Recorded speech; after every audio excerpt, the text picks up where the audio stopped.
Today in episode 62 of the podcast, we will be reviewing the film Mickey 17 and the first two episodes of Daredevil Born Again. I'm Brad, he's Josh, and this is We'll Bring the Popcorn.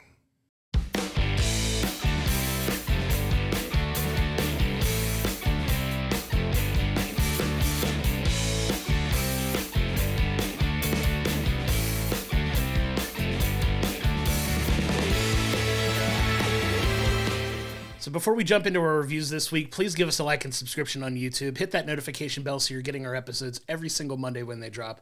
If you're listening to us in the audio room, please give us a 5-star review. It really helps elevate the profile of the show.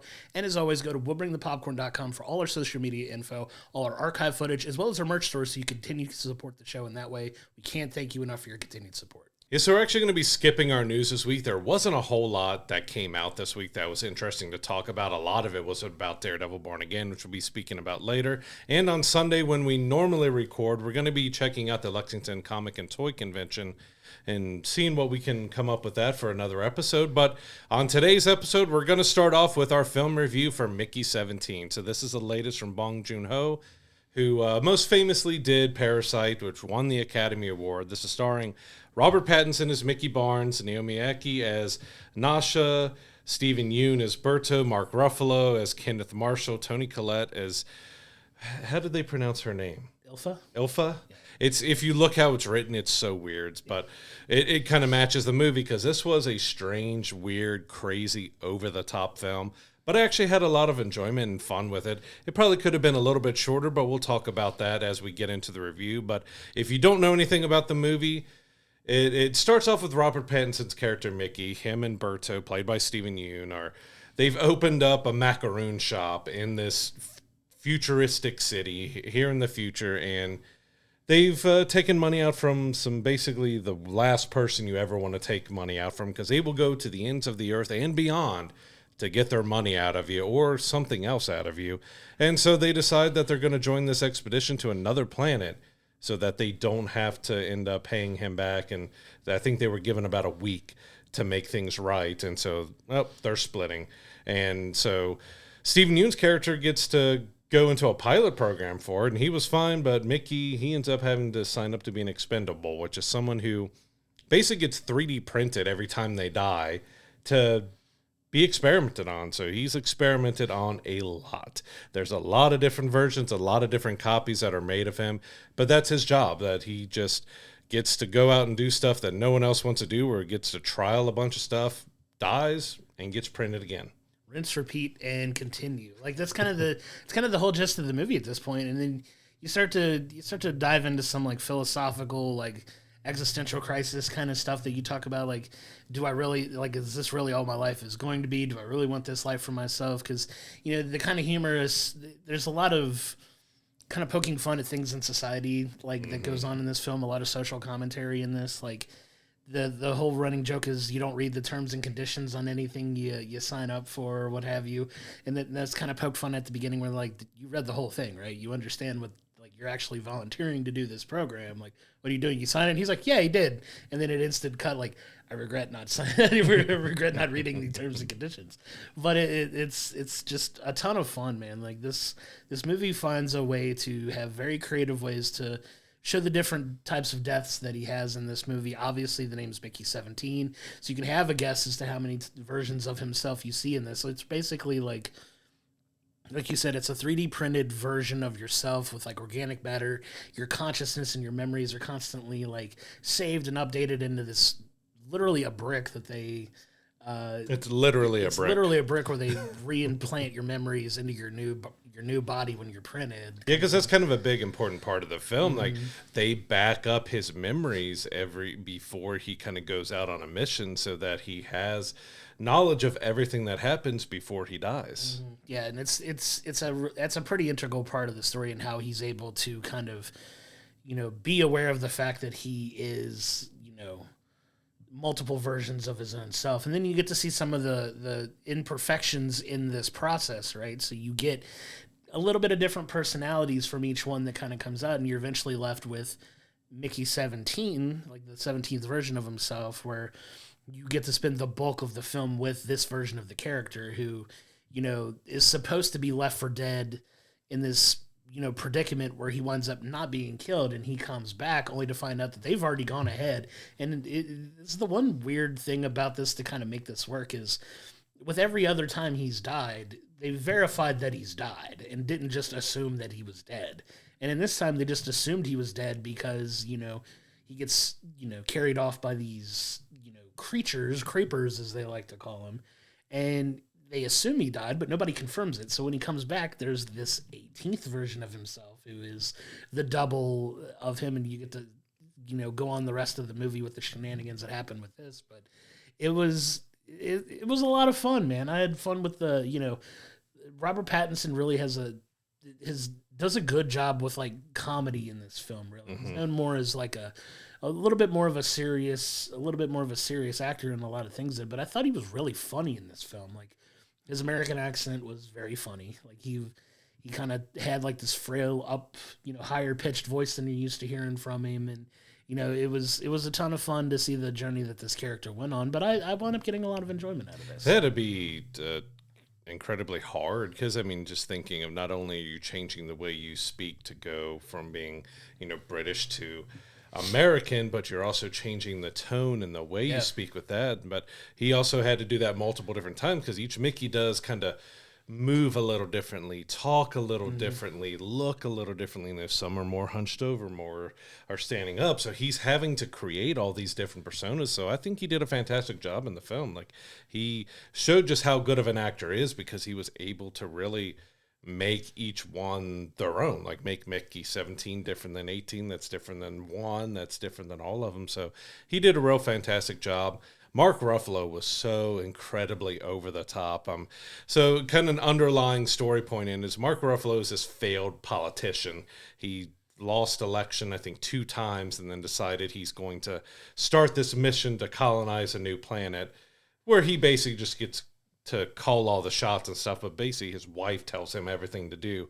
But he has these gigantic false teeth in. He's talking in a really strange manner. Like, he's done some weird, quirky movies, but this is one of the strangest performances I've seen. It was a good performance, but it was so wacky and weird and strange, especially with, you could tell the teeth were causing him a little trouble with his dialogue and speaking and everything. But I think he did a good job, but it was a very quirky movie. It was unique in that way. It was very unique, and because as we said, so Mickey 17 goes out on this mission where he ends up falling through the ice on this ice planet, and he's kind of left for dead while his buddy is in the plane and comes down and sees him there. Well, he comes and rescues the flamethrower, but just leaves Mickey down there. Like, okay, I'm just going to take this, okay? Is that all right? Yeah, okay. And so I would assume he goes back and tells him that he's dead, but there's these pill bug like alien creatures that they call creepers that end up saving Mickey and bringing him back out of it. And that's kind of the rest of the story. It revolves around these pill bug aliens and, the humans in the spaceship being the invaders of the planet and what's going on with that, and just how insanely over the top Mark Ruffalo is. Toni Collette's wife is obsessed with sauces, so she wants to turn everything, including parts of aliens and people and everything else, into sauce. Yeah. She just cares about sauces. Everything has to have a sauce. Yeah. And so, but like I said, it's that quirky, it's that weird, but everyone does it so well. Everyone is so committed to this wild. There's even a guy who's even credited as the Pigeon Man. He's in a pigeon suit the entire time. There's no explanation why. Yeah. He's just in a pigeon suit. Just in a pigeon suit. Working for the thing. But you have, Mark Ruffalo's character here is very much like he has a very cult-like hardcore following. So it's not a stretch to understand where they're getting some of the inspiration from this character from. If you're paying any bit of attention to political climates right now and what's going on in the world, it's very obvious who he modeled his character after, I feel like. If you know his social media, Mark Ruffalo's and what side he's on a lot of things. So you could definitely tell he's playing a parodied version of that, dialed up to 11, but he is part, his character is like the leader of this cult-like movement, is these followers that are willing to follow him to literally other planets to start, this colonization effort. And you get this, society that they have like on this ship getting ready to take over and, colonize this planet. You have the love interest of Mickey, who is Nasha in this film. She, you know, she's like one of the main security people on the ship. They have a fun time like going over their romance and stuff, and then some of the fun quirky bits that happen when Mickey 18 shows up. She's so excited. She's like got two Mickeys. Yeah, it's like the dual Mickeys though, because you have the very passive Mickey 17 that we see, who's kind of like the aw shucks, I'm just gonna go along with what happens, versus the Mickey 18, who's very much the I'm not taking anybody's crap Mickey, like the more like stand up, confident, I'll fight you. I have a bit of an attitude, like Mickey, that is a lot more intense, and you get to see the fun interactions between them, and it's just Robert Pattinson playing off of himself very well in this movie. Like, I can imagine this had its difficulties to shoot, playing multiple characters, like this, and I think he did a really good job with it. Yeah, his performance was fantastic. He just, most people probably still think of him as Twilight, but he's done so much since then that's really shown the range, not only from, the Batman giving us the action side outside of Twilight, but you had The Lighthouse and you've had Tenet and a lot of other films where he's really shown that he is a really good actor. And this is another kind of good tentpole movie for him that shows off the range he has of playing this really quirky Mickey 17 with a voice, as we've talked about, that you've never heard out of him ever. Yeah, it's a very high pitched, but he makes that fit to the mannerisms and the body movements and everything that he does with him. The voice fits the character, and it fits the whole performance, and he does a fantastic job, because there's a lot that's asked of him in here, because there's a lot of running jokes with the 3D printing where they just forget that he's being printed out and there's nothing underneath and he's just plopping out, or they're trying to catch him or something else. So he's doing a lot of physical comedy and a lot of physical activities on top of just having the regular mannerism. So yeah, he was fantastic. I love Naomi as Nasha. She was so good about playing that hard character who doesn't take crap from anybody. But when it comes to Mickey, she's so protective over him. Like, she truly loves him, even though she knows he's going to die daily or weekly or however long it is. It didn't really establish if there's a set time in between, when they reset him, if it's, because you think it was that only 17 days that we had in there, 18 days. It's probably a little bit more than that, because we know, at least with Mickey 17 coming back, there's a couple days that pass with that, but she's fiercely loyal to him, and I just loved when Mickey 18 showed up, just how kind of giddy she was. You got to see a different side of her there, and you got to see a little bit of evolution and change, and then some kind of wackiness towards the end where she's got to try to save somebody else. But it was a fun, quirky ride. Like, it's not going to be for everybody. You have to be able to kind of tap in and go along with the crazy, quirky, odd, strange. Just because there's some stuff that's like, okay, like you're really going out there with either the dialogue or just probably the strangest thing that takes getting used to for me was just how quickly everybody is like just not fazed by death. And with Mickey, just how easily they just treat him like he's a piece of trash to be thrown away with, because they just act like, oh yeah, we gave him some. Oh, well, guess what? You just got the shortest lifespan of any Mickey at any time. It's like 15 minutes. Like, yay. Like, okay, like it gets really dark, some really dark humor in that. Oh, very dark, like, yes. They're just like not caring at all what happens to him. Yeah, and it's just kind of like, oh, you're dead. Oh, this is crazy. Oh, this has happened.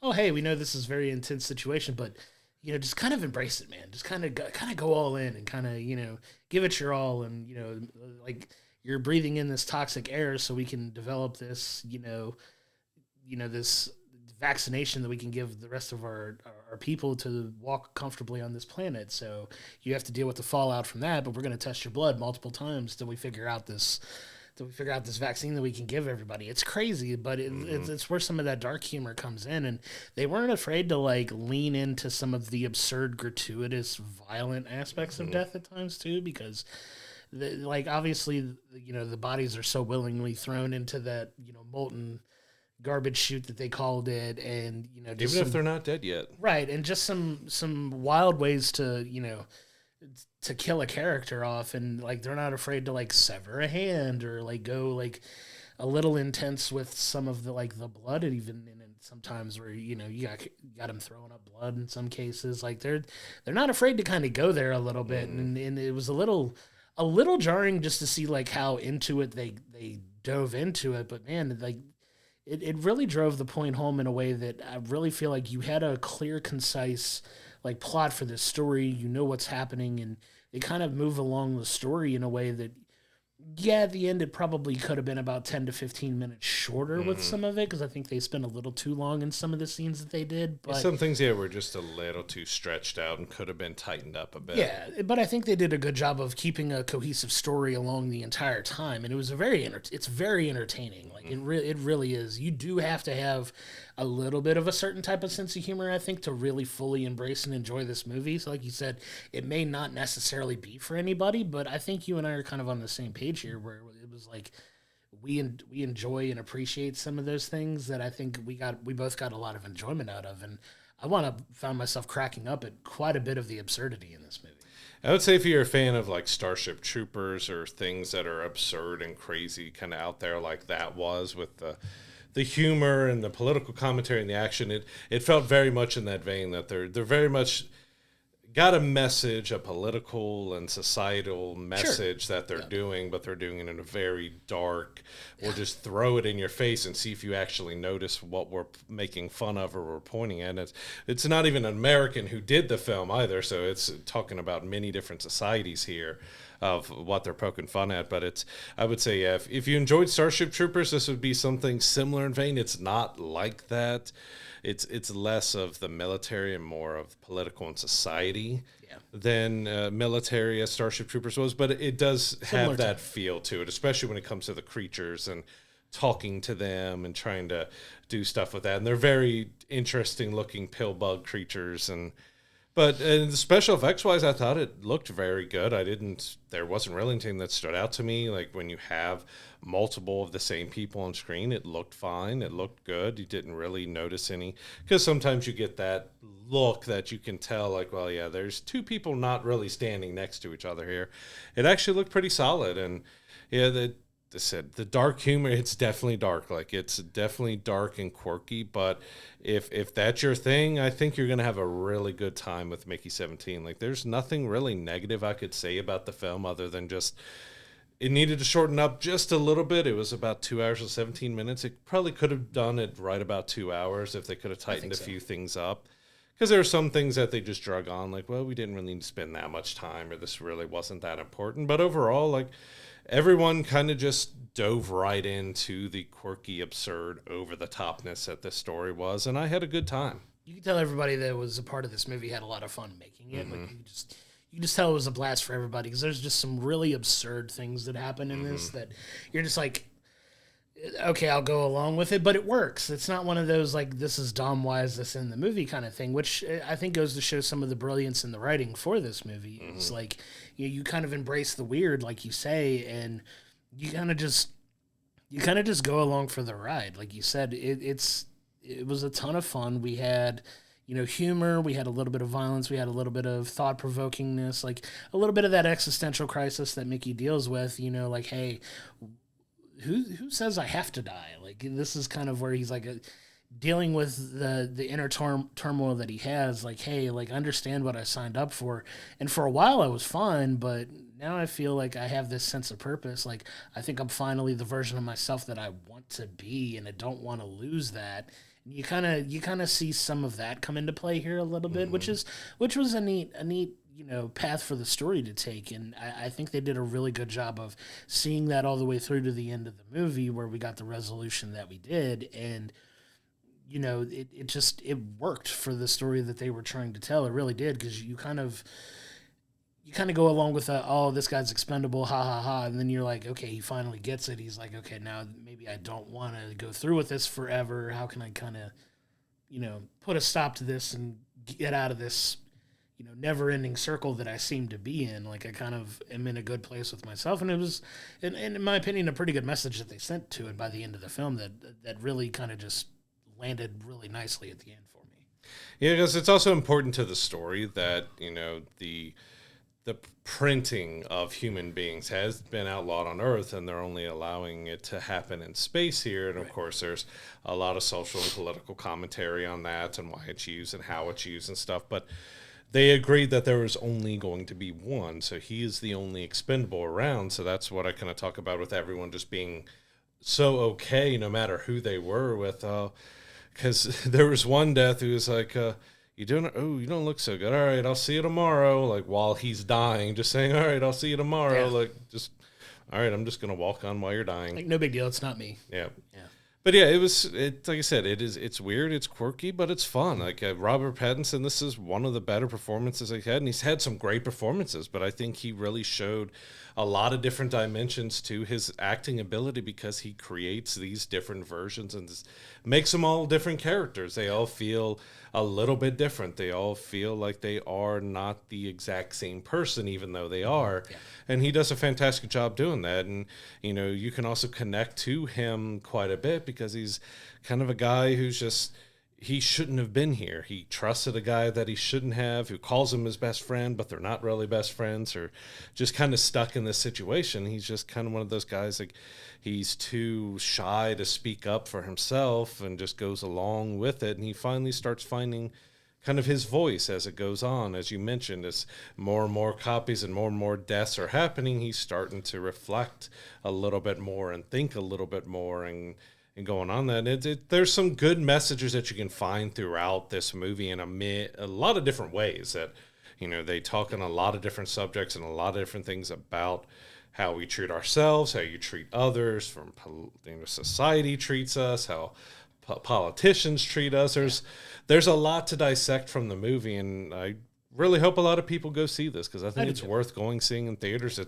It sounded great, it looked great. You know, it's a big sci-fi film. It's not a big sci-fi action blockbuster, but it's a big sci-fi film. Yeah, and it's one that's definitely got, like you said, some really good messaging on it. The writing is really done well. Some really great acting performances. It tells a cohesive story all the way through. You're not really losing the plot any time in this movie. Like, you understand what's going on. They do a good job of keeping you engaged with what's happening. And really, all in all, a solid film. You know, he's shown why he's an Academy Award winning director of a best film. Like, he knows how to make solid movies in a way that makes sense and can connect with people. Because, you know, Parasite was brilliant. I love the movie Parasite. If you haven't checked that out, go check that out. It won the Academy Award for a reason. It is a fantastic film. He's a phenomenal filmmaker, but I think he's got another really well done movie on his hands here. People were unsure about, you know, hey, can he make this work in a science fiction movie? How does it work in this? And I really think he kind of knocked it out of the park with this one. Like, he really did a good job of kind of dispelling that. It just goes to show how talented of a director he really is. Like I said, Parasite's a brilliant film. You know, go watch it. It's well worth your time. But, you know, I think he's got another really solid movie on his hands, and it shows that he's pretty versatile as a director and as a filmmaker to, you know, kind of step into other genres and do them really well, which is the sign of, you know, a really fantastic director. And I'd love to see, you know, his next project, whatever that winds up being. Oh, absolutely.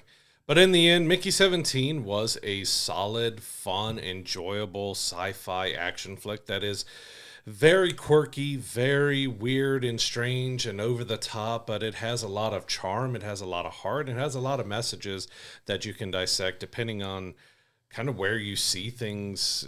I think a lot of people are going to see this movie in different ways depending on their political or societal views and everything, but I'm going to give it a solid 8. Like, I had a lot of fun with it. I think it's a film well worth seeing in theaters. Robert Pattinson was fantastic in it. He showed a lot of layers and a lot of, you know, you've got a lot of sympathy for his characters and everything that he was going through, and he was able to play that through multiple different versions of them, and just kind of everybody played their roles really good. Mark Ruffalo was way over the top, but if you get probably all the different references that he was going, he did a solid job in it, and they did a solid job of portraying this. And I'm the same way of Bong Joon-ho. Whatever he has next, I really want to see it because, you know, Parasite was great, and this was a ton of fun. Yeah, I'm going to give it an 8 as well. You get, in my opinion, one of my favorite Robert Pattinson performances to date. Like, it's one of his films I wound up enjoying the most. Mark Ruffalo is so funny in this movie. He's so over the top. Like, there are no redeemable qualities with him. No. Like, but it's on purpose. It's intentional.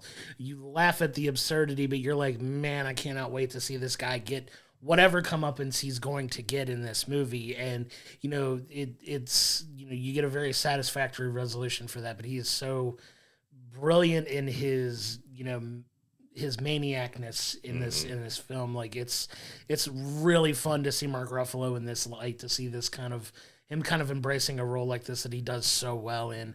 I really got a lot of enjoyment out of seeing this. This is definitely one that is worth, in my opinion, seeing in the theater. I don't know how well this is going to do commercially necessarily. Like, it wasn't a highly attended film when we went and saw it. That was kind of our theater experience with it, but hopefully it does. If it does well, these are the types of films that, if you're tired of, the franchise films, the films that, if you're tired of seeing Shrek 5, if you're tired of seeing the 13th Jurassic Park film that's getting ready to come out, if you're tired of like the franchises, go support films like this that are more, original stories told by, fantastic directors like this. Give these types of films a chance, because your support of these movies will help more movies like this to be made. Yep. And studios aren't necessarily going to just dump hundreds of millions of dollars into another sequel. The sequels are fine. Like, I have no issues with that. But if you're somebody who's very passionate about independent films and new stories and original content being made, these are the types of movies you have to go out and show support to. And I think this is one that is worth your time and your money to go see in the theater, get that experience, and support a movie like this, so more stuff like this gets made in the future. If you're, like I said, if you're tired of seeing those franchise movies, these are the types of films you have to go out and support. Oh, absolutely. So Mickey 17 is in theaters right now. We highly recommend going check it out. Like Josh said, if you want to see more unique films being made, go out and support them. If you go out and watch it, again, as always, come to our socials, come to our YouTube comments, our Discord. We're open and available to talk about all this stuff. We want to talk about what you got out of it. If you didn't like Mickey 17, come and tell us, and we can see what you didn't like about it. But because it's definitely going to be one that's going to be a little polarizing. It's not going to be for everybody, but if you like the quirky and the weird and the strange, you're going to have a lot of fun with it. Which we did and we do. So, we got a lot of enjoyment about that. But now I want to move us over into something I've been anticipating for several years now. It's the return of Daredevil. We have Daredevil Born Again. Episodes 1 and 2 have dropped on Disney Plus this week. We are finally getting new Daredevil content. I am so excited to dive in and talk about this show, because as you've seen, especially if you look in our archives of this past episode, where we kind of did a little bit of a recap of what has happened in the Daredevil series when it was on Netflix, it's now been migrated into Daredevil Born Again, now on Disney Plus. And we got the first 2 episodes of what's going to be a 9-episode first season. I'm so excited to dive in and talk about this. I'm gonna tell you right now, as we're doing this weekly episodic watch along of how these stories are going to drop, we will be going heavy into spoilers on the show. So if you've not seen the show yet, go ahead and skip to the end and see how we feel, and kind of as we always like to do, kind of our spoiler-free review on our thoughts of things. But we have to give this, I'm so passionate about this show that we have to give it its due diligence to kind of talk about what happened specifically in the show. Especially episode 1. Beats. Episode 1. This is your warning now. If you don't want to talk about spoilers, I'm going to jump right into the first 5 minutes of episode 1. So if you don't want it to get spoiled, go to the end, check out our recap, come back and watch this part of the episode, or listen to this part after you've seen the first episode. That is your final warning. And now we're going to dive into it. So we get the beginning with the 3 characters that we all love. We get Matt, we get Karen, we get Foggy, kind of getting ready to head out to go to Josie's bar to kind of, let off some steam from a long day of work. You get these characters that we love so much, this core 3 from the Netflix show, together right in the beginning. And the first 5 minutes of the episode, we get something that you and I have both been anticipating was coming in this season. But they did not mess around, man. They gave it to us in what is probably the most emotional first 5 minutes of an episode in the history of this show. I didn't expect it to be in the first 5 minutes. Did not expect it. It was an emotional gut punch. So you get, like I said, here's the spoilers. You get the death of Foggy Nelson in the first 5 minutes of this show being back. You want to make a statement 5 minutes in, this is how you do it. You get the death of Foggy. Terrible, emotional, gut-wrenching.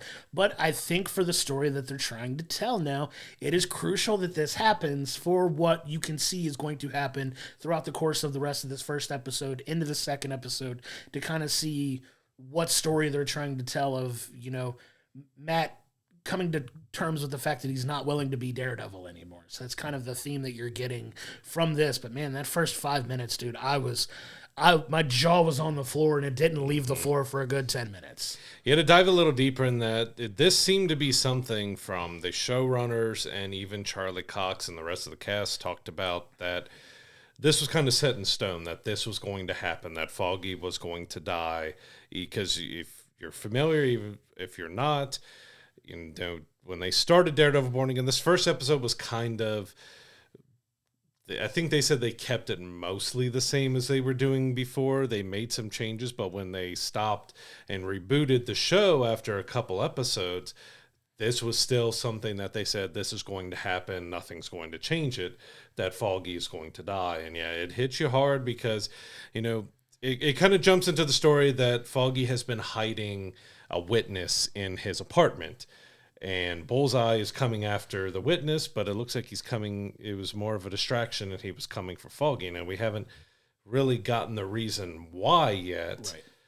But we get Bullseye immediately showing up. We get our single shot fight scene between Daredevil and Bullseye, which the only knock I can give on this episode was the heavy use of CGI, especially with the characters and some of the fighting between Bullseye and Daredevil. There was a lot of CG used, and you could tell. Like, it stood out badly. Like, I think the show looked great. It had a very similar look and feel to the Netflix series. It had some issues with dialogue and a few things here that wasn't as tight as the Netflix series was. But again, you're trying to go back to the well and take something that was fantastic and do it again. But if they would have cleaned up the CGI a little bit on some of those fight scenes, especially with Daredevil flying through the sky and landing on the buildings, like, you get that hurried kind of fall look that just didn't look very good. But yeah, it started off with, you get them three together, they're at the bar, you get Bullseye attacking, you get the fight sequence and everything going, and you get Matt, she's got Bullseye on the rooftop of the bar here, and he's listening to Foggy's heart, and you hear his heart stop, and you're like, oh no. And then Matt just throws Bullseye off the building. Yeah, and in, you know, a very uncharacteristic move from Matt here, but what you get is you get this emotional, heavy moment. You get the death of Foggy, and it's, hey, welcome to Daredevil Born Again. This is what we're doing. Let's strap in and let's go, right? So you get a bit of a time jump after that. So immediately after the credits, you get a year jump in time as well. So you have the death of Foggy, but you jump ahead a year now. So we don't get to see his funeral. Yeah, you don't get any of that. You get a little bit of a note from, you know, the pamphlet from the funeral that Matt keeps on his counter in his kitchen. So you kind of get confirmation that, yes, this happened, and there's no miracles happening here. Foggy is gone, and, you know, we're moving forward with our lives. But you maybe. It's a maybe. It's a comic book show. I know. No one's ever fully really dead. You know what I mean for the purpose of this story in the moment. So he's gone. He's not coming back, and you kind of get where Matt is mentally now. A year from now, he's hung up his cowl. He's not Daredevil anymore. He's kind of leaning into his work as a lawyer, leaning more into, you know, being Matt Murdock and kind of honoring Foggy's legacy by, you know, really building the practice that he and Foggy were trying to build.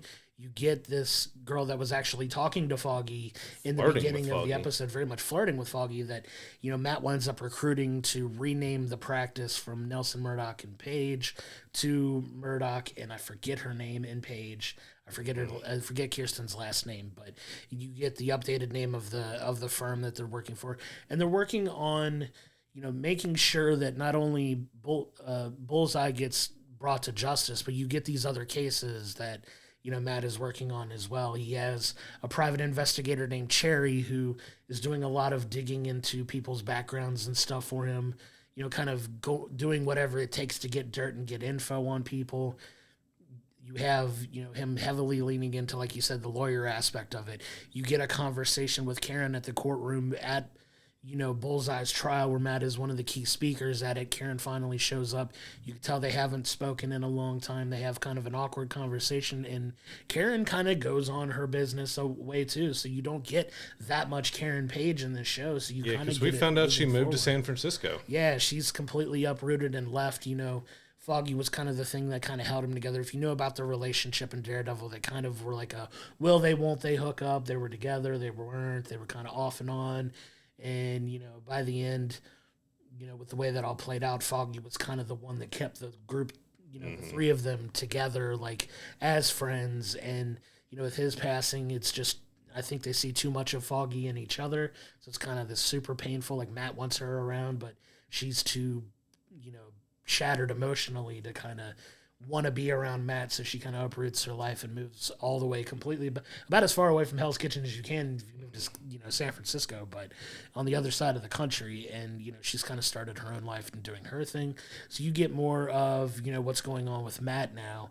And you get the introduction of Wilson Fisk now. So you get, there's this open race for mayor in the city of New York now, and there's multiple candidates throwing their hat in the ring, one of them being Wilson Fisk. So you get a little bit of that payoff from where you saw him at the end of the Echo series. If you paid attention to Echo, this is very much where Wilson Fisk is moving in his story. He's moving back to New York to try to, become mayor of the city. He's gone on this...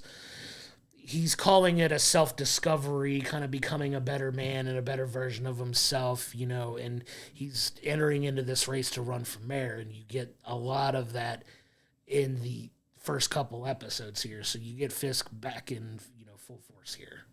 Yeah, and I'm going to touch on a little bit that you do get with Matt. There's a lot of moving on. He has moved out of Hell's Kitchen. He is no longer there. The law firm, which is Murdoch and McDuffie. That's what it is. I was looking through my notes and found it. That's not in Hell's Kitchen either. So he's left Hell's Kitchen. He's hung up Daredevil. He's left the area entirely. So he is definitely trying to do a completely new and different life. And yeah, Fisk has been gone for a little bit, which is, important underlying story point to him and Vanessa, because we see Vanessa basically running the crime syndicate that they started. She's ahead of it, and he shows up to one of the meetings, which causes everybody to scatter. But things aren't great between them. We see that he's been gone for a while. They've been estranged for a little bit, but he's back to not only become mayor, but he kind of wants to win his wife back. And we see a lot of different layers. He's a little more shaky. He's not as confident as he was when we saw him in the Daredevil series. He's leaner. He's lost some weight. So we definitely see that there's been a lot of changes with Wilson Fisk. There's been a lot of changes with Vanessa, which, again, I'm really happy that they were able to bring Ayette back to be Vanessa. Yeah, she's fantastic. Because she was great. They were talking about recast. I think they did recast her first, yes, before they did the reboot and stuff. But it was fantastic because they have, her and Vincent have such a great dynamic to each other, and they're able to continue that. So yeah, we're left in a really rough place here at the end, or within this episode, because Foggy has died. We've got their law firm is no more. They're out of Hell's Kitchen. Karen has moved across the country. We have Fisk back. We have, we get to see that there's another vigilante that we saw on TV with White Tiger, who's been, help kind of doing the same thing Daredevil does and taking down criminals and stuff, which is going to play more importance in the second episode. But yeah, there's a lot of setup. There's a lot of meat and a lot of stuff that happens in this first episode to bridge the gap between where Daredevil left off in season 3, where Fisk and Daredevil's been between Hawkeye and Echo, and bringing it all together here to kind of bring it into a new time and a new space for this new story to be told. And yeah, there was a lot of emotions. I know we didn't even get to talk about it in the last episode when we talked about the Daredevil Netflix series, is that Foggy has always been kind of an important character to us, but it's also been a running joke with us because Matt, of course, being blind, he has audio cues that happen from his phone when someone calls. So there's always been Foggy. No matter what, like if we're driving together or if we're going out, I'm even doing it with my wife as well. She's like, oh, it's really foggy outside. And I just look at her and go, Foggy. And she looks at me really strange, which is justified, but that's always been stuck in my head. If I hear the word fog, it turns into foggy. Instantly, without fail.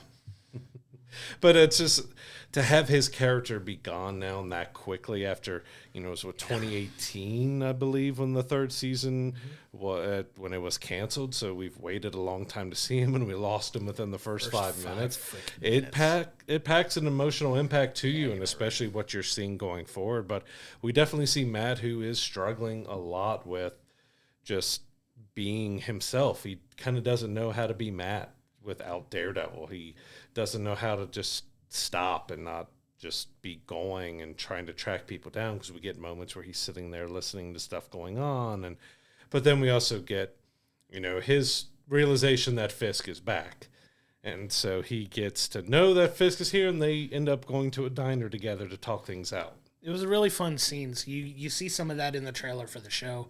You see this conversation. You get to see the full conversation now in this episode where, it is a cordial conversation for the most part, right? So, Fisk is trying to play up this, I care about the city, I care about the people, I know you all don't trust me based on what's happened before, but I have the best interests in New York at heart. I'm a changed man. My plan is to outlaw vigilantism. If I get elected, that's one of the things I'm promising to do, is to outlaw people wearing, as he calls it, silly costumes, kind of, from being able to run in, an obvious, jab at Daredevil and White Tiger, who I'm assuming he's well aware of as well. But you get this really cool conversation between them. It's very funny and very on brand, and a lot of winks and nods to the previous show as well. So they kind of go through some of their history, talk about what they're up to. They're kind of feeling each other out. Like, Matt's like, are you really changed? Like, have you really done being Daredevil? Like, they're just looking at each other the same way. Yeah. And you get Matt, who's very clearly not interested in being Daredevil anymore. And you get Fisk, where you're still kind of like, yeah, maybe, but there's some, he's Kingpin. Like, he's not completely changed. But you get the conversation that they have, and they promise not to fight each other and all that Although stuff. There's a great threat to each other at the very end of the conversation. It was really fun and a really good conversation. Go watch that scene in particular. It's really good and really well done. The dialogue between the two of them is fantastic. But you jump ahead a little bit, and Fisk kind of wins the mayoral race running away a little bit.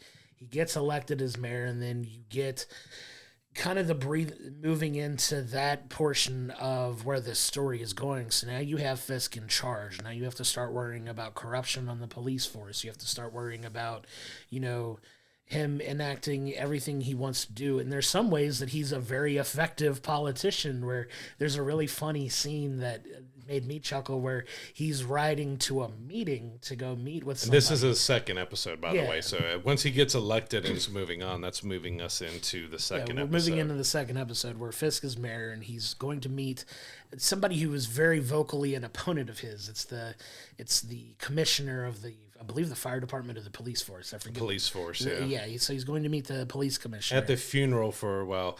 So we got to back up a little bit there, because it's all about that.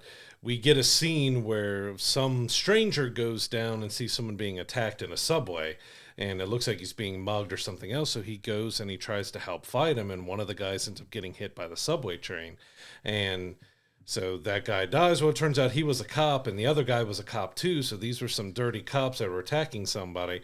And when Fisk is talking to the commissioner, it's at the funeral for that police officer, but they're not fully on board with what Fisk has to say to him, because he shows up after the funeral was over. Sure.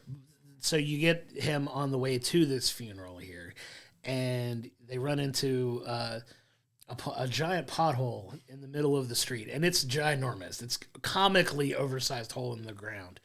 And, it's kind of a fun play on, why does construction seemingly take forever? They're not really fixing it. Nobody's really working. And, Fisk is like all concerned with optics at this point as mayor. He's trying to get people on his side. He wants people to like him. He wants people to, respect him. He's all about respect, right? So he gets out of the car. He runs up. He doesn't run, but he walks up to the head construction worker there, the foreman, and he's like, "Hey, why aren't we working on this? Why haven't we done this?" He's like, "Well, Mr. Mayor, there's all this red tape." He and very, very funny, and I wish the real world actually worked like this. He was like, "No, I'm approving your permits. Go Fill to work that right hole. now. Fill that hole right now. And conveniently, there's people around just to see him grandstand and do this and say, "No, I'm the mayor. I'm giving your approval right now." And just like that, they're like, "All right, we're good. Everybody back to." It was just really funny. It was so absurd, but it was like, you know what? Had he done more stuff like that, I'd be on board with Wilson Fisk as mayor of New York at that point. But it was a very funny, like one-off, like. It doesn't work like that in the real world, but in that one, it made me chuckle because it was a very funny scene. Yeah, of course, there's a lot of interesting stuff with him running and getting elected as mayor because everybody in New York knows what kind of person he is and the murders and the things that he's committed. But they elect him anyway, so there definitely is some political undertones where they're making fun of different politicians in that way as well. But I do want to touch on the speech that he gave at the beginning of episode 2 that kicked it off. It's happening on New Year's Eve, and he's kind of telling everybody what he's going to do as mayor, but he has 2 really good references in that because he's talking about vigilantes and how he's stepping up to it because, we don't need people running around with a skull painted on his chest, which is a reference to Punisher. But then he says, or dressed up like a spider, giving us our first Spider-Man reference here within, cool. The Daredevil verse because at least Kingpin has not met with him. We know that Matt showed up in Spider-Man film and got to meet Peter Parker. So we have that connection, but now we've got Kingpin referencing Spider-Man at the beginning, which was quite a lot of fun. I did want to go back real quick to episode 1 because we are introduced to a new character called Heather. So that Matt's partner, says that, well, I've got someone here who needs some legal help. I set you up a meeting with her. Why don't you go talk to her? Well, it was a setup.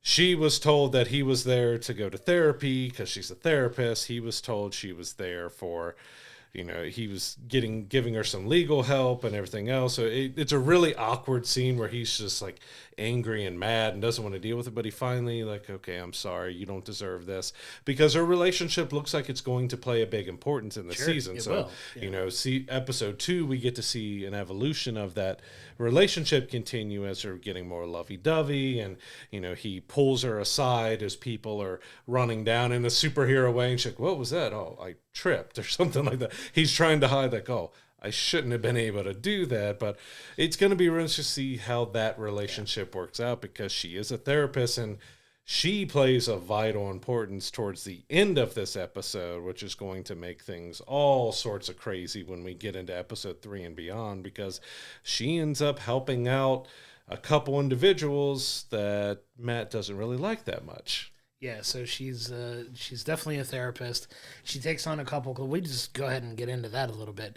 So, like you said, Fisk and Vanessa are very much estranged, but they're willing to work on their relationship to kind of do it. And who do they go see as the therapist to help with their couples therapy? Matt's new girlfriend. So that's going to be the fun dynamic. It's going to cause no issues. Yeah, it couldn't possibly be a problem for Daredevil's girlfriend or anything. So it's a fun dynamic that they're going to lean into, I think, for the remainder of the season to see how far they go with that. But you do get the introduction of Hector Ayala, who is the man who is kind of at the center of this issue with the cops and the quote unquote cop killing, which he technically didn't kill the cop. The cop tripped and fell in front of the sub, but since these are corrupt politicians or corrupt police officers, they're trying to spin it like, oh, he's a cop killer.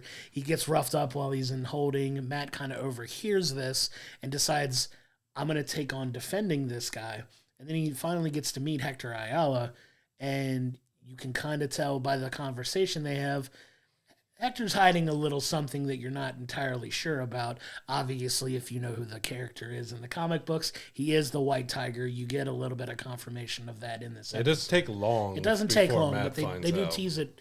They do tease it for a minute, and Matt's like, "You're good. I'm going to take you on this." He's like, "I can't afford you," and he's kind of doing this pro bono here, and you get what kind of plays out through the rest of this episode. And like you said, Matt is kind of struggling with trying to not be Daredevil, but now he's starting to get a little further into police corruption and defending a man who's also a vigilante that he's aware of. And I loved his speech kind of scolding him because he's White Tiger, didn't tell him, like, you're holding back a little bit of like- information too, Matt. Let's not be too much Do of you a realize who hypocrite here. you are, Yeah, Matt? yeah, like do as I say, not as I do, kind of Yeah. thing. But it's really fun. Now you get this case moving forward into trial, and you get Matt and Hector in the courtroom, and the judge is very much pro cop in this case. Like he's not hearing anything about anything involving Hector's story right now, so he's immediately like no bail, all this other stuff, and like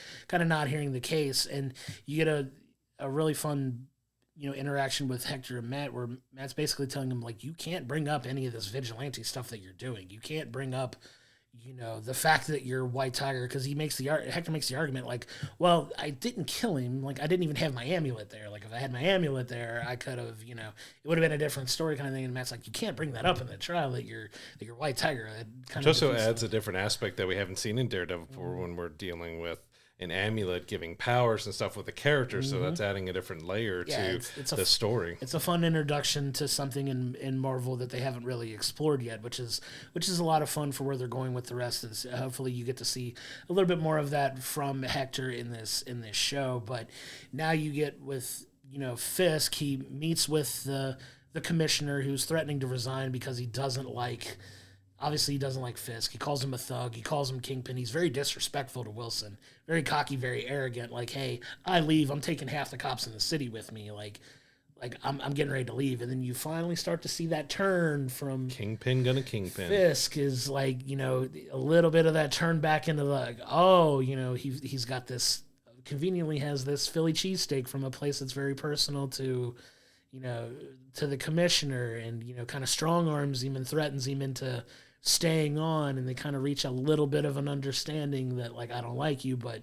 order to protect my guys, I'll stay on kind of thing. Like, it's you very much see that turn back into that vicious, like, thought out, methodology that Kingpin has that makes him a very dangerous threat in, the original series too. You finally get a little bit of that turn in here, and you're like, all right, now we're seeing, Kingpin with a little bit of power and a little bit of a power stroke and a little bit of a power move here. What's he going to do with it? And you see that kind of play off, and it's going to be fun to see how that relationship evolves throughout the rest of this as well. Yeah, because he was like, some people think this is the best cheesesteak, but I think this one in this area, and you be to see the commission like, okay, that's very specific. Where I'm from. Oh, you have a cheesesteak. Oh, you also have pictures of my family as well. So, yeah, we get to see that Kingpin who's going to do whatever. So he's basically threatening his family. Like, if you quit, there's no raises. I'm cutting this. I'm cutting that. I'm cutting this. I'm cutting that.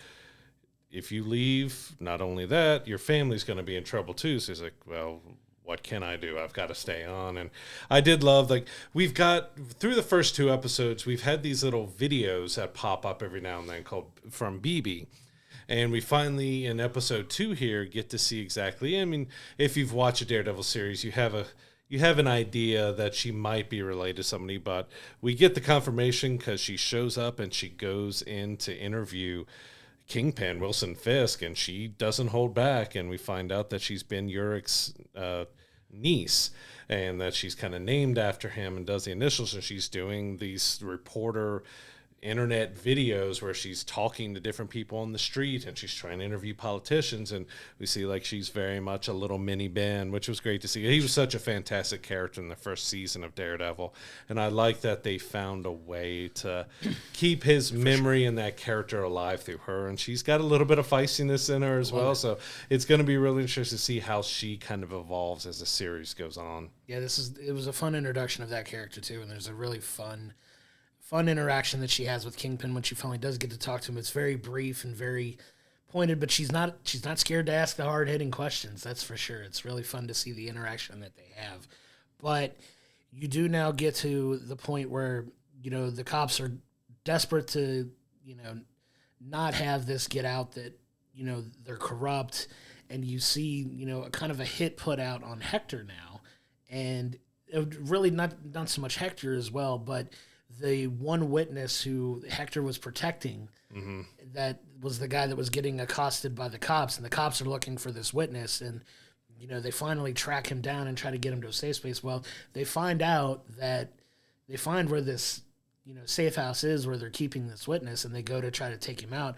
And Matt's now finally at this point where he's like, I really don't want to do the superhero thing, but I've got to save this guy no matter what it takes. And you get him kind of start to go back into that a little bit, and he gets to the guy first. Luckily, talks to him to finally get him out of the building, to get him away from, he's leaving literally out the back window to, escape down the fire, escape away from these guys, these cops that are coming to kill him.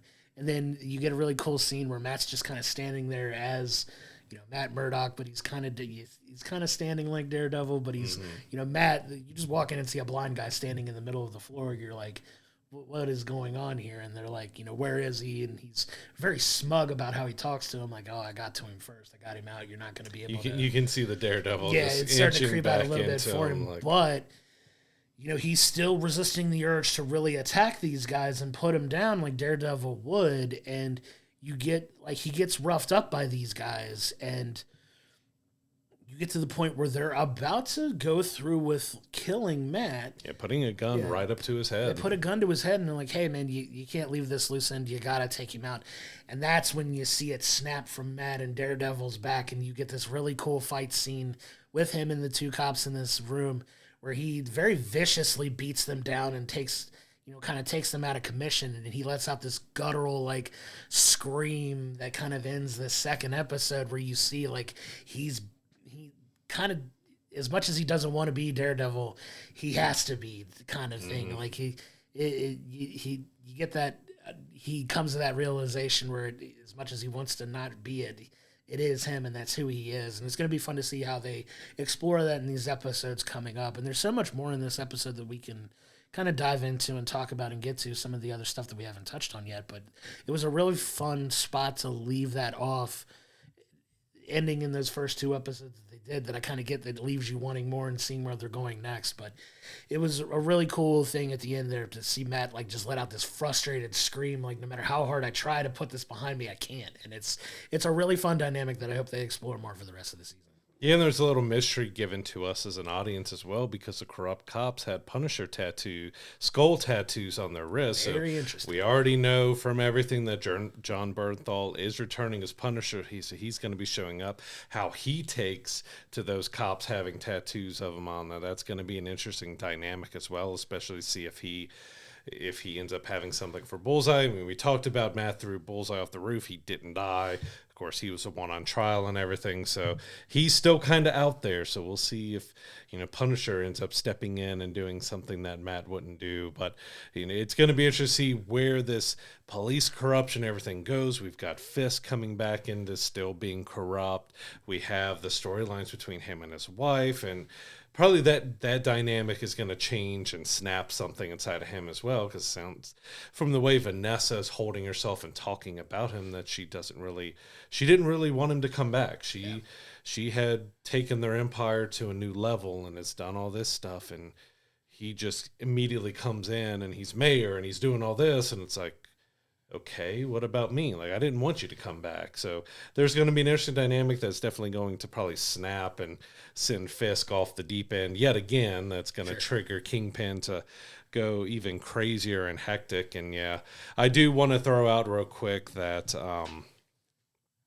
Camar de los Reyes, who played White Tiger, played Hector, he actually passed away from cancer, I think, towards the end of the filming of this first season. I think he got all of his scenes and everything in, but he passed away of cancer in 2023. So I want to throw my condolences and everything else to his family. I know 100%. It's been a little bit, but I'm really intrigued by the character. I mean, he didn't have a whole lot to do, but he commanded his presence and then the character that he's playing and everything else. You can get to see him, at least on the TV screen so far, fight as White Tiger. And it's just really sad that this is all we're going to be able to see in this season, that we're going to see of him as White Tiger. Yeah, I'm glad you mentioned that, because I was gonna go there next as well. They did a nice tribute to him, in memory of him at the beginning of this, and it's feeling very much. I don't know if you felt this way or not, but it feels very much similar to the vibe around Ray Stevenson when he passed before Ahsoka came out, and he got that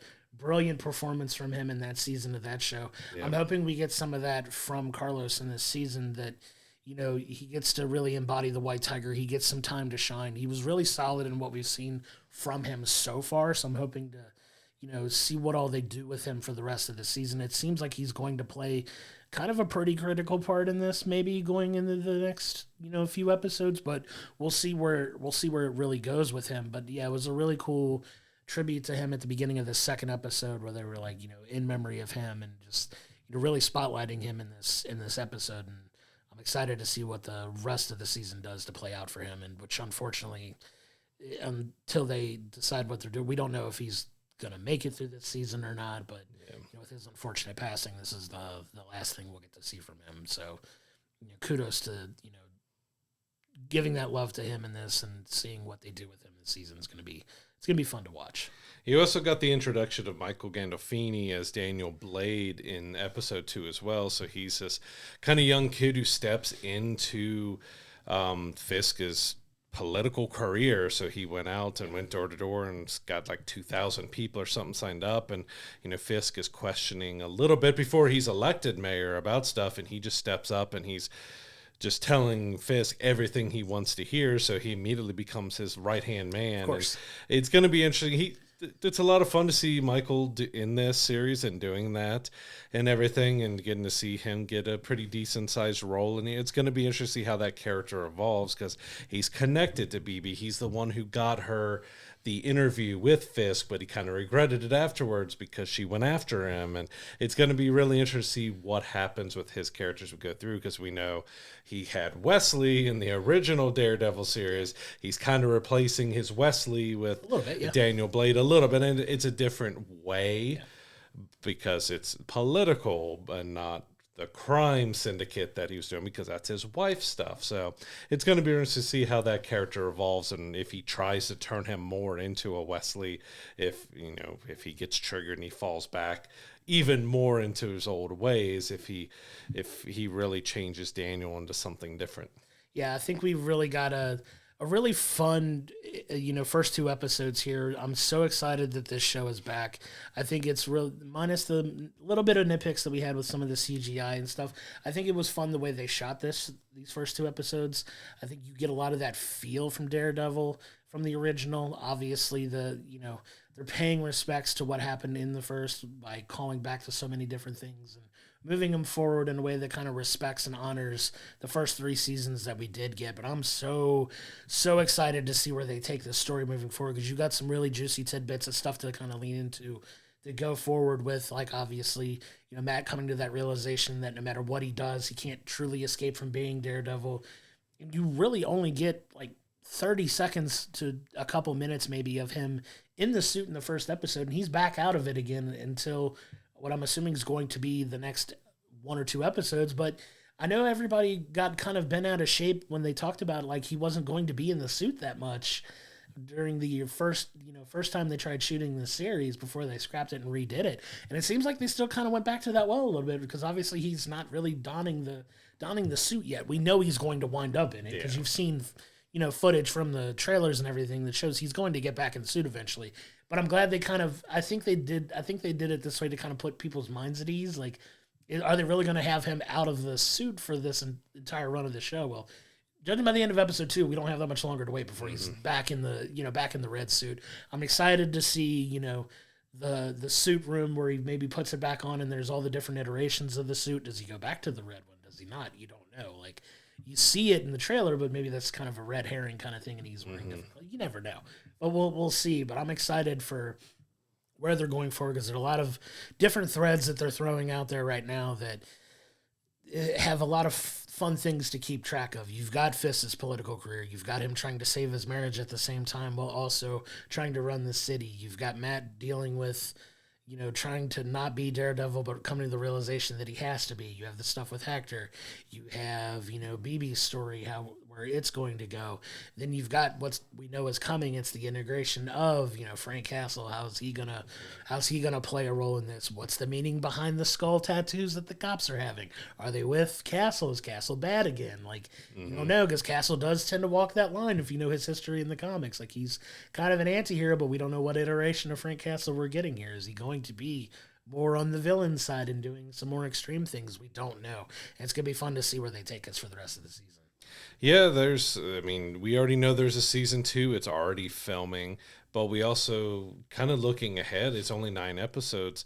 Is there going to be anything here that's going to tie into Doomsday or Secret Wars, or is that going to be saved for season 2? Because we've already got confirmation season 2 will be out in 2026. Yeah, we don't know if that's going to be before or after, Doomsday, because Doomsday is due out in 2026, so we don't know with season 2 coming out the same year if there's going to be some sort of tie-in, because we don't know outside of this series, which they do talk like now they want to run it for quite a while, if he's going to show up in our Avengers films, which I really hope we do. I want to see his interaction more, because we still want to see Spider-Man and Daredevil and Kingpin all interacting. I mean, we got Matt and we got Peter, but we want to see that interaction. We don't know if we're going to get that in Spider-Man 4 as well. So there's a lot that's going on that can be tied to Daredevil with Spider-Man 4 and Doomsday and Secret Wars. We have a lot that can connect to Daredevil that we'll see if we get any small threads opening up as this season goes on. I was gonna say that, and I'm glad you mentioned it, because I really feel like you're much more likely, in my opinion, based on the fact that Fisk talks about people in a spider costume. I know there's been talks of moving Spider-Man 4 into a more grounded street level hero again, to kind of be that friendly neighborhood Spider-Man kind of thing. And I think you're going to get that Daredevil integration into that in some way, shape, or form. I think you'll get you're much more likely to get that tied into Spider-Man than maybe you will Avengers. Mm-hmm. And that could be the case. I hope it's not. Like you said, I would love to see the Punisher involved in some of these bigger Avengers stories. Mm-hmm. Get Daredevil, and Daredevil is very much tied into Avengers as well. Like, you have these guys that haven't had a chance to get in there yet, but you see that slow incorporation. Just the mention of a guy in a spider suit. It's like MCU now, so anything is possible. It's in there, and there's a possibility for it, and I'm here for the ride. I'm here for the journey. I was so happy with the way these first 2 episodes went, because like I said, they pay so much respects to what happened before. They honored things, and they're moving things forward in a way that pays a lot of respect to what happened, and in a way that makes sense moving forward, that they're not just jumping into something brand new or completely ignoring everything that happened before. You have... if you watch the show, you see the callbacks, you see the history, you see it moving forward. I'm interested to see what they do with Bullseye for the rest of the season, because if you paid attention to the credits, he's one of the first names mentioned in the credits. So you got to feel like he's going to be an important character in this show as well. So you still have the Bullseye thing kind of hanging out. How much of a factor is he going to play into the rest of the season as well? So a lot of things to look forward to, but this was a really great first 2 episodes for them to kick off in the show, and I'm so thankful that we get this new content again. I've been waiting and waiting and waiting for this since they announced it was coming back. We've literally been talking about it, I feel like, since the start of this podcast, just by how much we love the show. I know I talk about it with several other friends who are in love with the show as well. It was very exciting for all of us to finally get this new content, get this show back, and get some new Daredevil stories moving forward. I'm really excited to see where they take it. Yes, there's a little hesitance going into it, just because, it got canceled on Netflix in 2018. It was part of the MCU, but it wasn't part of the MCU, so we weren't exactly sure how they were going to do it. Then they started filming the show. There's tons of issues. They end up getting new showrunners. They start over, even though I think there's like 3 episodes worth of content that they did film in that original iteration that they are using in this. So we know there's probably going to be some growing pains and changes. It's going to have to happen, because they're using that, but they've kind of got to shift the direction away from what they used and go forward with that going on. But yeah, I was pleasantly surprised, and I'm happy of how it turned out. There's been a little discourse online about how people feel about it, but it's the internet. Everyone hates and doesn't like anything anymore. But if we were to give these episodes a rating, which we don't do a whole lot when we're doing the TV breakdowns, we wait until the season's over, I would give these 2 episodes a solid like 8.5. Like, the original series was a 10 for me. It started off good. It had a few problems and issues and stuff, but it started out really solidly. I think it did some really good jobs. I love the one shot, but it did take me out with how much CGI they used in that one shot. That was the thing about those one shots from the Netflix series, is that they were done practically, and you were seeing stuff done with trickery, and it had a little too much CGI in it for me, which that took episode 1 down. 2 was a solid episode. Like, I think there were still some things that we're waiting to see happen that, they've retconned and they've changed and stuff. But this is a very solid start for Daredevil Born Again. Yeah, I'm so excited to see where they take the rest of this show. I'm not going to give it a rating just yet because I kind of want to see how the narrative plays out for the rest of the season. But it's off to a very strong start in my opinion. Like, a couple of the little CG issues aside, I think they'll have that ironed out for the rest of it moving forward.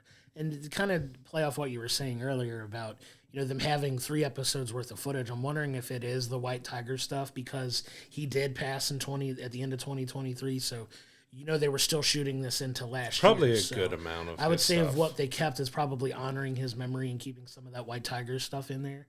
So that could be kind of what they're keeping in to kind of keep this story moving forward. So I'm wondering if that's what they've. It's probably a good amount of it. I'd say it's a pretty educated guess that that's what they've kept into the rest of these. But hearing some of the early returns on these episodes from people who've gotten to see the entire season who got spoiled, I want that opportunity. Please give me access to all these episodes. Like I couldn't tell you what I would do if I had access to all 10 of these right now, but we are hearing the 9th episode is an insane, incredible episode, and then it does start off a little slow, but once it hits, it's like one of the best MCU shows out, and I can see that it's starting off very strong. Like I gave my ratings just because I was just trying to think of how I feel about it coming out after these 2 episodes, and I would still give it a solid job. It's not up to par of the Netflix series as quite, but I think it's going to get there because I'm taking into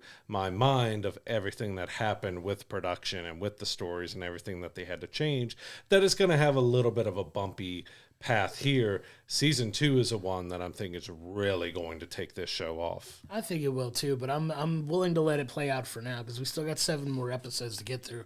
We're going to be along for this ride for the entire run. I think there's only one more week where they're dropping 2 episodes in a week. I think it's episode 5 and 6. I think it's 5 and 6 as well, but otherwise it's going to be individual episodes dropping weekly. I'm so excited to kind of go along this journey now for a week by week. I love when we get to do these and kind of break them down without having access to the entire season where we have to sit down and watch this for 10 hours. Like, don't get me wrong. I love doing it, and I would do it in a heartbeat if that's what we were faced with. But, the fact that we can kind of go along this journey and we can kind of take a breath and we kind of dissect it and we get that anticipation of what's coming next. With the quality of a show like this, I have no problem doing that. And I'm excited to kind of build that anticipation for what's coming next and kind of taking these episodes as they come and kind of dissecting them and seeing how it plays out in the overall story. So I'm really excited to take that journey. So it's gonna be a lot of fun to go along in this ride, and I'm so excited for the next several weeks that we have this show locked in to talk about. Because, like I said, I love Daredevil so much. I'm so happy that it's back. We got new content. We can digest it. We can talk about it. We can watch it.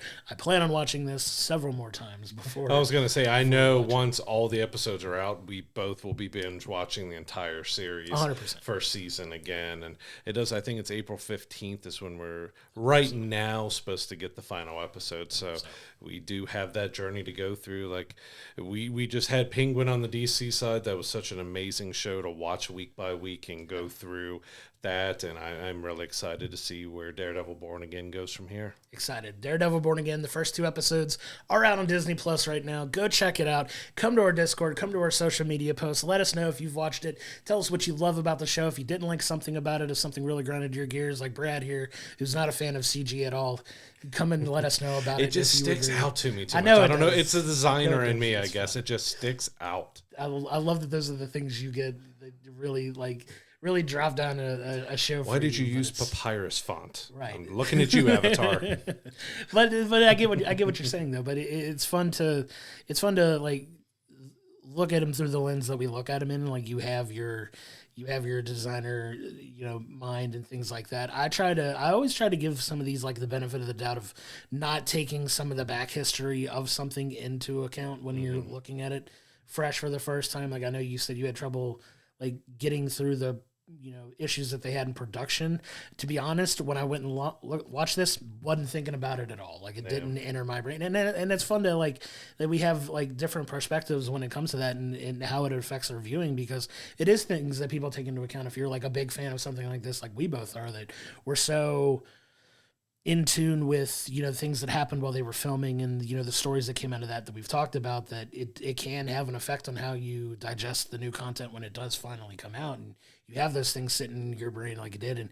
And my ability to completely disassociate from that and kind of just take it as it is. And we still ultimately, I think, wound up in the same place as far as our enjoyment of the show and things that, you know, we pick up on, and, you know, the enjoyment that we got out of it. We still got to the same place. So it's not saying that, you know, one way is the right way to watch a show or anything, but it's kind of cool to see, like, this is where you're coming from, because I was thinking about this while I was watching. And then I come at it with, you know, like, this is how I watched it. Just mind wipe, and let's go, and let's take it in, and let's see what happens. And it's fun. It's fun to see, you know, to have that conversation, to, like, this is why I love talking about stuff as much as I do, is because nobody looks at something the exact same way as somebody. Like, Yep. like we agree more often than not within Yeah. a pretty close score when we score things, and we find similar things and we pick out similar things, but still coming at it from different angles it's fun to talk about. And, you know, it really, in my opinion, helps give that realness that we're kind of hoping for when it comes to doing these reviews. And, you know, the way we look at it is similar but different. And I kind of enjoy that dynamic that we have. Is being a writer and a craft designer and stuff, that I do kind of look at that. Like, I'm looking for the depth of the story, and I'm also looking at the visual presentation and how they do things like that. And CGI does stand out to me. So I'm looking at stuff like, okay, I can immediately see that's off. They could have done, my brain goes into the, oh, they could have done this better.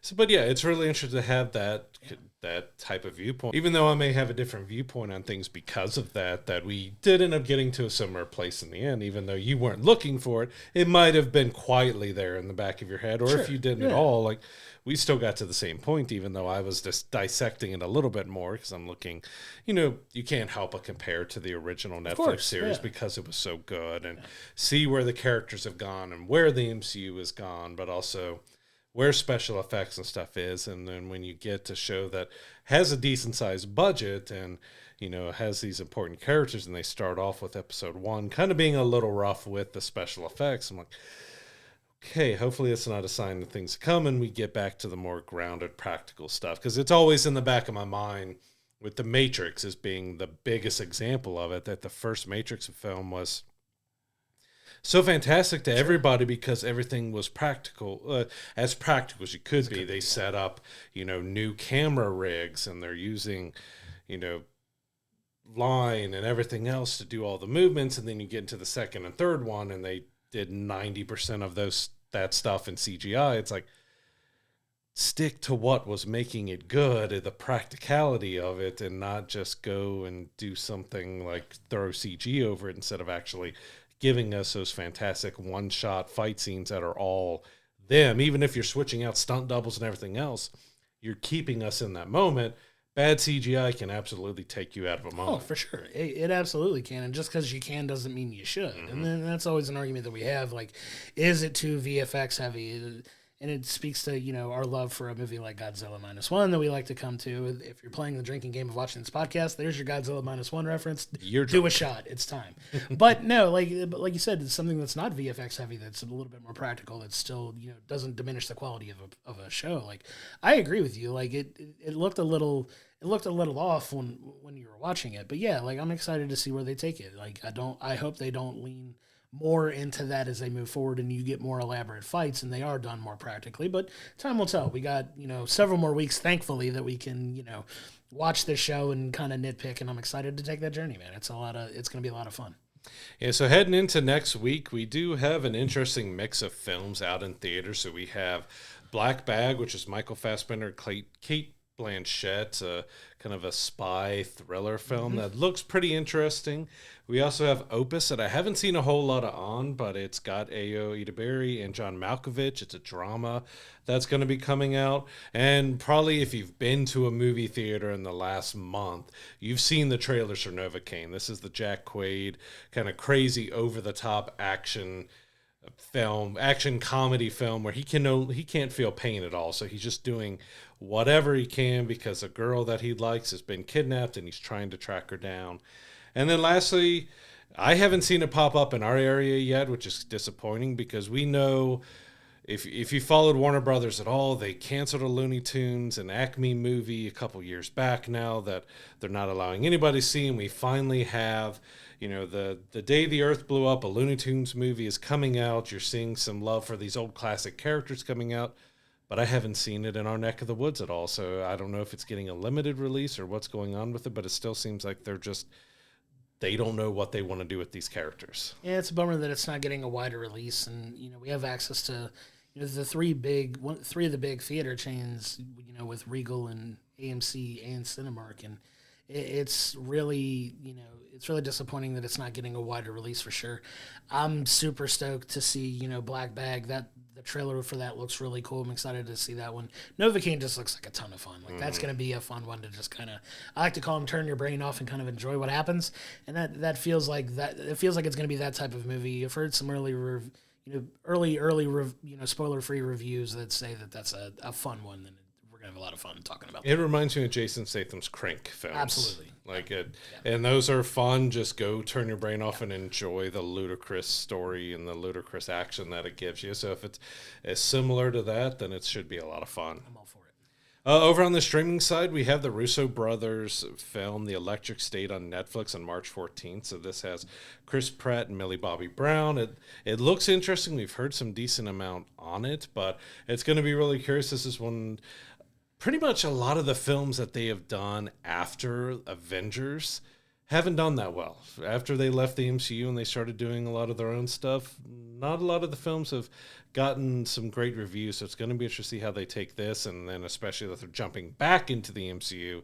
Is the MCU basically the place that they're going to be living and staying at if, the reviews aren't great for The Electric State? It looks interesting, but it's another kind of quirky sci-fi film. And we'll see if they can nail what they're trying to do with it. But it's still that weird thing, like it's going to streaming and not going on a theatrical release. So does that mean was it always meant to be streaming, sure, or they not have enough faith in it to make it a theatrical run? And as we've talked about, there's a big debate going on in the industry right now about keeping movies in the theater, stuff like that. But with Netflix in play like that, it's always a toss of the coin. Like if you keep it in the theater or not, if it goes in the theater, is it going to be on a limited release? Is it going to streaming too quickly?